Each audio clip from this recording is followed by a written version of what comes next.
Hi guys, and welcome back to my channel, or hello if you're new. My name is Emma, complete grad film student, and yeah, I don't know how many of you are going to be new because chances you've been watching my channel for, you started watching it at some point in the last 8 years. I feel like every year I do this video I'm always like, oh my god, my channel's so old. Right, so we're closing in on a decade.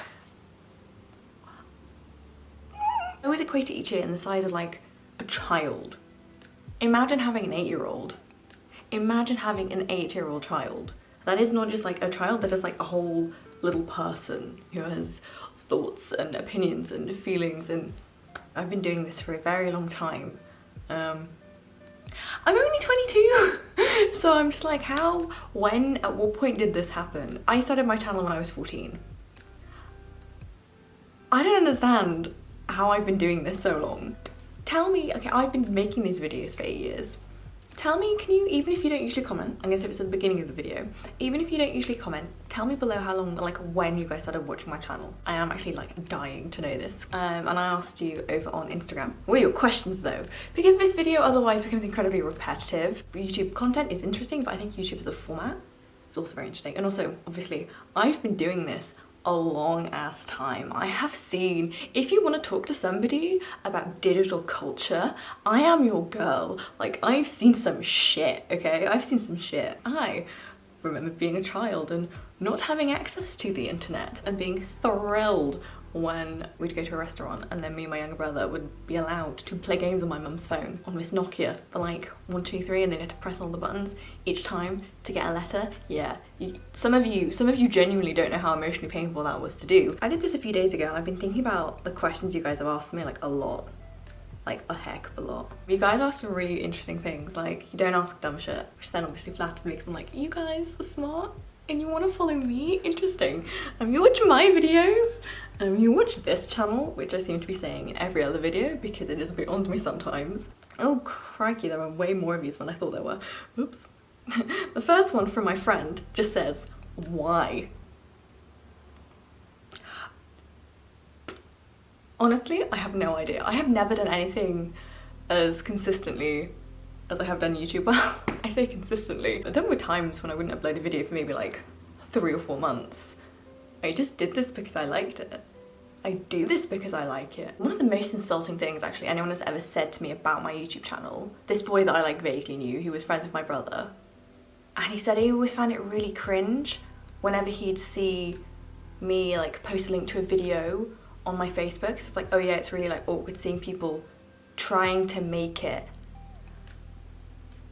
And this was a couple of years ago, but I don't think I've ever been so insulted by anything anyone's ever said. Just the idea that he seemed to think that I was trying to make it as a YouTuber is like, oh, it grates on my soul. I think for me that's also been a moment of evaluation of like, I'm not trying to make it as a YouTuber. I get AdSense, I do, and that's like really nice, but that's not what this is. That's not what me doing this is, it's not what me making these videos is. I make YouTube videos because I like it. Someone else asked me, what direction do you see your channel going? Which is also an interesting question because I don't know if you've noticed, I've made a lot of book content recently. The last year, all I've done is make book videos. I'm gonna film a book video of everything I read in 2020. Stay tuned, even though I'm not a book channel. I've always made a point of not having a niche. Always. Whenever people ask me like, what do you make videos on? I'm always like, lifestyle. Because I basically have never wanted to be in a position where I make a certain genre of video, which would then exclude me from making videos about other things. In terms of like, people don't watch them, people don't come for those videos, people don't even know that I make those kind of videos. Which is the main reason I'm like, when you're a book channel, I'm like, no, I'm not. And if you look at my channel has always reflected my interests at that point in my life. Yeah, so I can't ever comment on where my channel is going because that would have to mean that I would know where I am going in terms of my interests, in terms of who I'm gonna be 6 months, a year, 2 years down the line. And I feel like I sometimes make content that I feel like I should have made at the time. I was having, I think I was talking with Ophelia about this. Well, like, why didn't I start making book videos while I was doing a literature degree? I did a comp lit degree, a comparative literature degree. I did that for 3 years. Why didn't I make videos about books then? I've never, you should see the pile of books I've actually got. Shall I show you the pile of books I've got over here? You'll enjoy this. This is my current book situation. This is my TBR. This is what I've read. These are my favourite coffee table books. But live in this house. They need to go back home. I just like tear myself away from reading Donna Tartt's Secret History. I'm reading it. Earlier I was like, oh, I'll read a few pages and then I'll go film. Then I read 60 pages without meaning to, and I'm like, I am glued to this book. So yeah, I am reading a lot more. I don't know, I didn't read that much I didn't read that much during my literary undergrad. Well, in a way that I'm like reading now. I finished Normal People, by the way. I have thoughts on it. So yeah, my challenge always reflects who I am at that time. It's really hard to explain. I don't know. I literally don't know where this channel will be in 2 years. But I just enjoy that it always reflects who I am at that moment in time. You're coming in with the hard questions. At what point in your life would you see yourself taking a 1D style hiatus? Cry-atus. I don't know. See, the thing is, like I said, I've always just not made videos for a bit and then made a video when I wanted to. Because like I said, this has never been like a career thing. So to an extent, I know that I don't need to, it sounds bad, and I don't feel like I'm abandoning you guys in a way, but like, I don't feel like I need to commit to this channel in the way that I know other creators who like this is their livelihood have to. And there is something very like nice and freeing about that. And I don't know, I guess in a way because I've always been a student, I'm still doing my MA, like my term got pushed back again, which has been fun. I guess I've always been a student, and as I've been a student, I've had this cocoon always protecting me, being like, it's not ever interfered with any kind of job or career thing. If anything, my YouTube has been the reason I've had jobs, because like I have an enormous portfolio. I've made how many videos? I made like 500 videos, and YouTube always gives me a chance to like learn something new and reinvent something, try something and get it wrong. YouTube is a great space for getting things wrong. I recently have been learning how to mask. So like, I'll show you what a mask is. Look, look, look. Whee! Cool, right? That's a mask. But like, it's just a really interesting thing to like learn, and YouTube has always given me like that chance. So I don't know if I don't know if I'll ever stop. It's as difficult. I don't know if I'll ever stop, but I can't ever promise like that I will. As you all have pretty figured out already. When I'm like, oh yeah, I make videos Tuesdays and Thursdays. No, I don't. Do I upload videos on a Tuesday at 8 PM? Theoretically. Do I actually do that? No. You've had so many videos like 1 in the morning on like a Wednesday because I just finished it and that's when it went up. Which is everything that YouTube tells you not to do. YouTube's always like, yeah, consistency, blah, blah, blah, blah. Yeah, I don't do that. This has always been very, very much on my terms. But I mean, I've made it to 8 years. Part of me is like, I should go for the full decade. Not to like pick myself up, but that is an insane achievement. I never thought I would be doing this long, but I also never thought I wouldn't, because YouTube is such an adaptable, flexible thing that I can always make videos on whatever the fuck I want to. We'll see, I just have no idea. I just have no idea. But I think for as long as I'm a student, I'll probably make videos. And given the line of work that I want to go into and I've like been in, this is very complimentary, so I don't know. I just don't know. I have no idea. We will see. There are definitely certain careers that I've like got myself out of by having done this, but those are also not careers that I am interested in or want. Ooh, what's the most rewarding part of being a content creator? You guys! Not to be like mushy and whatever, but when I get messages being like, I read this book because of you, or that my content makes you feel understood, or makes you feel like safe, like that you know this is a safe space, and just that like level of positivity. And especially when I was younger and I made more sketches, people were like, this made me laugh so much, or like this made me smile, or like anything like that. Like that is hands down, every single time, like the best fucking thing ever. Like when I upload, if I upload a vlog that's like 40-50 minutes long and you guys like, yes, I'm like, why does this fill my heart with like a bit of joy? I don't know why. This was me dicking around for like, I'm chatting absolute shit for a significant amount of time, and you seem to have enjoyed it. But yeah, when people say like that my vlogs are calming and they just think that it's nice and it's like relaxing, like that is like, I guess a little bit of like mini escapism, like that again, it's just like the nicest fucking thing. And yeah, like that in turn makes me happy, because I'm like, I make, for example, vlogs, I make them very, very much for myself. So the other day I watched my own summer vlogs because I was like, It's dark and I am sad, but it's just funny to think that I make something so much for myself, but that someone else can appreciate and enjoy, and I'm like, this is just like the nicest thing. Like when you guys DM me and stuff, it's just like, it is the best fucking thing ever. Genuinely the most rewarding part of doing what I do is you. Was it awkward at first to make videos that you knew people you knew in real life would see? So I posted my first video to Facebook by accident. I didn't mean to do it, and I wasn't gonna like tell anyone that I had a YouTube channel. It wasn't supposed to happen, but I did it by accident. God, it was dreadful. There were a lot of girls that didn't like me. I was a precocious child anyway, and I got shit for it. I absolutely got shit for it, because it just gave them like another mode of attack. It gave them information. They could make fun of me, like, oh, why do you think anyone cares what you think?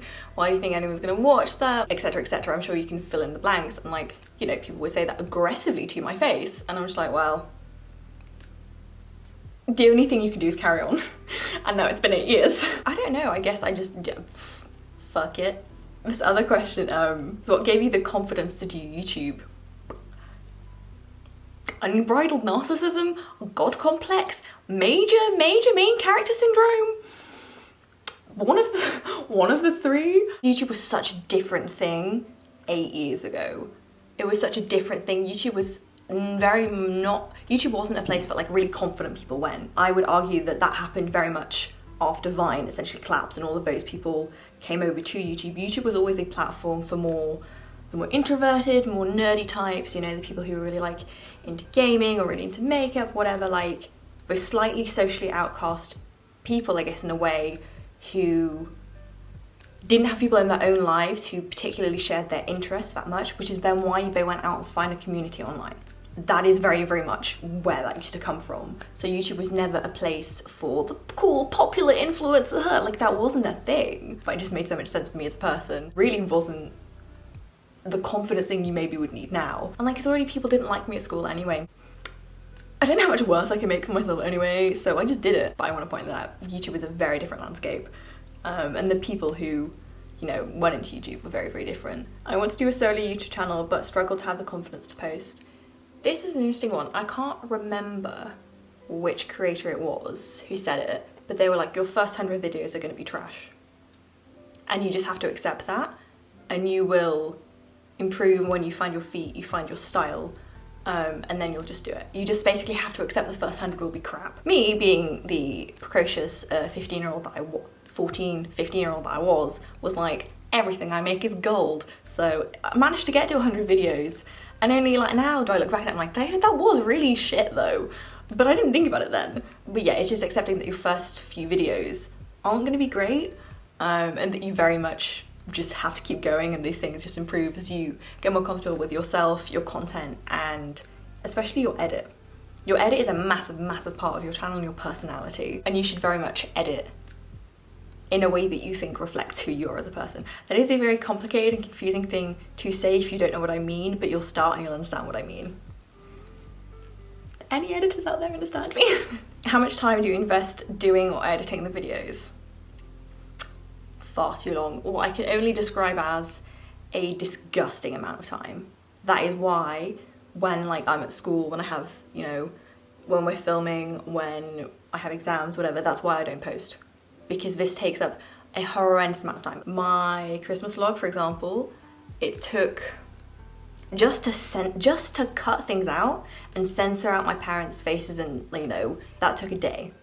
That took an entire day. That vlog was initially, when raw, I think it was like 2 hours, which isn't that bad. I've had vlogs be way longer, but it's a question of, first of all, you know, you watch all of that, you have to take things out, then you have to watch, rewatch again. I've watched it's also funny for me to say that I've seen every single one of my videos, because part of me is like, have I? But I watch every single thing I make maybe 6, 7 times. And then that's also like not counting with the amount of time maybe it takes me to think of an idea for a video, to sometimes write it out, to gather everything I need to set up, to actually film. Most videos I film, even if they end up being 25 minutes long, I probably filmed for an hour. It's just disgustingly large amount of time. And then the edit takes even longer. Oh God. Yeah. Is it exhausting? Yes. Do you ever wish you could delete all online presence and be invisible? Because I do. No, not for 1 second. Genuinely not for a second. I've never had the impulse to do that. For videos I've unlisted, videos that I've put on private, but like for example, like a video that I've ever straight up deleted, I only think I have maybe 1 or 2. And I massively regret that. And there are videos I filmed that I never made, but I never finished. I still have a bunch of videos I need to finish. But in terms of like deleting my online presence, never occurred to me. Maybe I would like for some of the really cringy, One Direction, please follow me tweets to make me disappear because I've been on Twitter almost 10 years. But no, I've never just wanted to delete delete my presence. Yeah, and I super stand by that, to be honest. Like super stand by that. These questions were really good. Actually, similar question. Are you afraid sometimes that someday you might regret something that you posted? Not particularly. My parents always said to me when I was younger, it takes one person with bad intentions. They never told me not to talk to strangers on the internet. They never told me not to do YouTube. Nothing. I also didn't tell my parents for a long time that I did YouTube. I think I told them maybe 6 months in. I showed them my videos and they were like, where do these videos go? And I'm like, oh, nowhere. But because I've always stuck to that from a very young age, I've always been, you know, decent. And nowadays, I guess when I think, do I leave this in a vlog? Do I take it out? Because I do cut 2 versions. I cut a family version, I cut a Venner version for the internet. I just kind of say, you know, okay, if this was the Daily Mail and we were like really famous, what trashy, negative article would they write about this? And then you let your imagination go wild. If I can't really come up with anything even half decent, I'll just leave it in because what does it matter? Like that's generally like the thing that I've been using. And obviously like I'm not an offensive person. So I don't think there are very many things that I would have said ever that I would regret, because I feel like I've conscious enough of what I say, and I do obviously edit. I see things many times before they go up. And there are things I've said in videos that I've cut out later. And generally that's just because like, oh, maybe I don't know enough about that to comment on it. Maybe I don't want to come off as sounding stupid or uneducated or uninformed. Those are the times when I've cut things that I've said out of videos. So no, I really, this is where I get no regrets tattooed across my chest. And also, I don't know, it's just, also with the industry that I want to go into, it's just not quite the same as maybe more traditional and I guess uptight careers. Ooh, why did you first start your YouTube channel? Because I was bored. I was bored and I needed somewhere for my creative energy to go. And I watched these creators and I was like, I can do that. So I did do that. And I've been doing it for 8 years. Please react to your first video.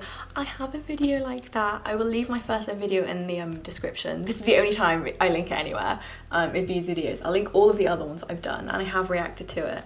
That was a few years ago now and it was with Georgia. But I have it. It's cute. It is very sweet and like, the titles Georgia and I made for it. Oh, chef's kiss. It just captures that time, I think, who her and I were as friends very much. And it gives me, it used to be so cringe, but now I just think it's the cutest fucking thing ever. I just think it's adorable. This vid better be a birthday tribute to me. Camilla, I love you. Oh, and Annabelle and Camilla, they have birthdays the same day my channel does. And every year they get really annoyed if I don't mention it. So happy birthday, ladies. They're 23. Am I next? Miller, am I next? Shit, I think I'm next. Oh, okay, two more that I found really interesting as questions. Do you find it hard to maintain a privacy boundary? And did your online presence ever affect IRL relationships? I find these two questions really interesting. Do I find it hard to maintain a boundary? No, because everything that I do is on my own terms. Being like an influencer, you know, I hate the term, it's a step too close to manipulator. Influencers are very different from like normal celebrities. Even though a lot of them like to think that they're not, that it's not different. The thing with influencers is influencers very often give you content on their terms. Everything that I do is on my terms. Every single video that I make, every single post that I do, every single thing that you have ever seen of me, I have shared with you. I have let you see. Every single thing that I've ever done has been on my terms. If you're like a celebrity or something, that is absolutely not the case. Celebrities have a lot of their privacy taken from them. It is taken away from them. They don't get a say. They get harassed by the paparazzi. they get like horrible things written about them, a lot of the time they don't get a say. Or if they do, they have a very tenuous one. I have complete control. You know, it's just me. I don't have like a team controlling my brand. I am my brand. I once said about myself, I was like chilling and I was like spending time by myself, and then my brain went, oh Emma, that's so on brand for you. Instead of going like, that's just who you are as a person, part of your personality, I went, that's so on brand. And that was a slight worrying moment where I was like, oh, maybe I need to calm down. I showed you my personal life, but not my private life. And those I still think of two very different things. You can argue they're not, but I think that's just a question of semantics, really. I think if anyone ever thinks that, you know, you share everything, whatever, like, I think that's deluded. I think it's genuinely delusional to think that, for example, that I don't have a private life. There are genuinely people who think that YouTubers share their entire lives, and I just think that's ridiculous. I've always been very comfortable with what I've shared, but now, did your online presence ever affect in real life relationships? Yes, it has done. In a number of really interesting ways, to be honest. Sometimes, my friends won't message me, and they'll be like, yo, we haven't spoken in ages, and I'll be like, oh, but I swear I spoke to you recently. I'm like, no, you didn't. They watch one of my videos instead of speaking to me. And I've told a few of my friends that, and they've gone like, oh yeah, we do that. And I'm like, guys, message me. Not this, Emma, message me, please message me. The weirdest thing, obviously now, like, dating and stuff, has been like, I don't like giving people my Instagram, because the moment I do, they're gonna see this. And I'm always like, by the way, I do the social media thing, don't watch any of my videos. Please? So that is strange, just because when you're starting to get to know someone, all of a sudden, they have all of this access to me that I just don't have to them.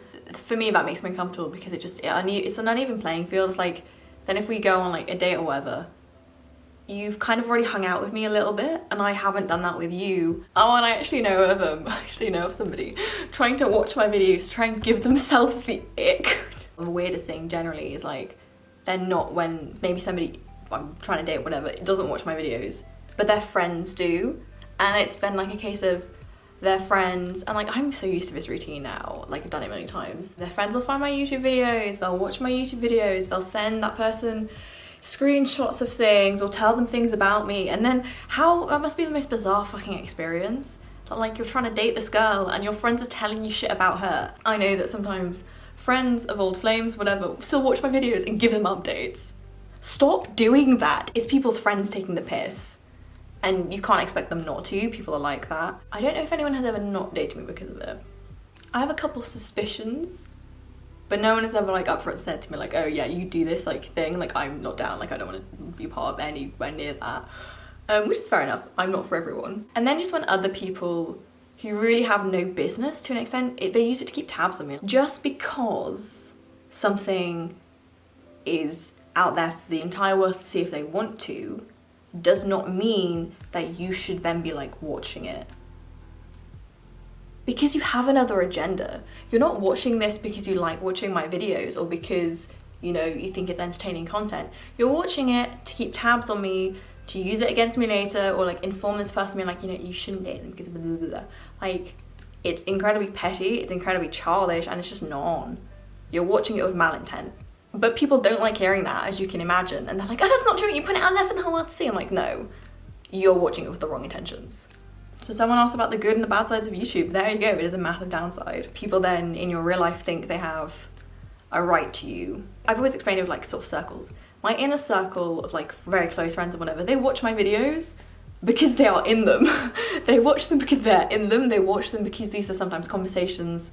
You know, if it's a topical video, I've had these conversations with my like close friends. They watch them. Then people I kind of know quite decently, but maybe not best mates ever with them. They generally don't watch them. Then people who kind of acquainted with me, they'll watch them because once in a while, because they're curious and they can stalk me that way without having to be in, like, without anyone ever knowing. And then you have the friends of friends. The amount of friends of friends who I know watch my videos is hilarious. There are people that I like maybe kind of know, and I know that all their sisters watch my videos. There are people that I've dated, and then their friends will watch my videos. It's like, That is like, that little weird step is always bizarre, because the person who knows me closest, they don't watch my videos, but their friends do. You know, and then there have been other things of like, my friends who have sometimes been in my videos being recognised in real life, which is very strange. I've been recognised twice, which is still mad. My boyfriend at the time got pulled off a dance floor at a club in his uni town, and for someone to say that they watch my videos, like stuff like that is bizarre, but in a way that's not like specific to YouTube. Like if I was doing anything in the public eye, that would eventually happen in one or another capacity. Like that's kind of part of like the deal. That's not what I'm doing it for, but that's like part of a deal. And generally the people closest to me get that. Like they know they're in the collateral zone. Like YouTube is a very, very strange thing in that sense, but then it's not really YouTube, that's more, God, I don't want to say the word, but that is more like a fame thing, which feels really weird for me to say, but there's other consequences of my actions. But yeah, it does affect me in real life because obviously it's part of who I am. Do the goods, I think, still massively outweigh the bads? Absolutely. The one thing YouTube has taught me more than anything is it's made me think so much about what it is to actually know a person. I think it really has. Like I am one of those people who believes that you will never ever fully understand another person, and I've accepted that nobody will ever like fully understand me. And then you wonder about how well some of you actually know me, and like how sometimes it might be better than some people who do know me in real life, and then about the ways that people in real life know me better than any of you could ever. Yeah, but just this discussion of what it is to know a person are really interesting in terms of like, you know, many of you won't know any of the bad sides of me because, you know, we're all complex humans, complex creatures. There are obviously shitty things about me, but I don't share those with you. For example, then the times that I've noticed this, and when I've joked, been like, oh, what do you think my Hogwarts house is? You know, what if I was an Avatar Last Airbender, what kind of like element do you think I'd bend? My answers, by the way, are Slytherin and firebending, but those are never answers that people say about me, because those are clearly dominant characteristics and traits that I don't project on the internet. Maybe I'm just great at controlling my branding, but it's really interesting in terms of what it means to know another person, especially in this age of like digital culture and like parasocial relationships. So I wonder to what extent this has influenced who I am as a person. I mean, obviously massively, because there are points when I don't know who I would be had I not done YouTube. If you want to do this, just know that there are negatives to it, and it's not always going to be easy going and plain sailing, and people are judgmental, and often people are weak. And what they do is they, from the comfort of their own homes, while alone, will find out as much as they can about you. They don't have to admit that they've done this, they never have to say it to anyone, and then they can use it against you later. But like, what kind of a person do you need to be to do that? For good things? For bad things? And you horrible lot, are the best thing that I could have ever asked for. And it always makes it worth it. And I also do what I like doing, and I talk about the things that I like talking about. I guess I've just never had a chance to really speak on the negative things. So thank you for listening, thank you for letting me do that. Thank you for asking those questions. And I don't know how long I'll keep doing this for. And because this isn't a career thing, so I don't know if it ever interferes with my career gets precedence. So I'm just curious to see how this is gonna unfold. And I hope I can do a decade. I think I can, but I really hope I can. You guys are always just the best thing to come out of it. And I love you very, very dearly for it. Thank you very much for watching. Thank you very much for listening to me, for hearing me, and for sticking with me for many, many years, some of you. That's it, 8 years. Right. Whew. Like, subscribe and all the jazz. And I will see you guys very, very soon.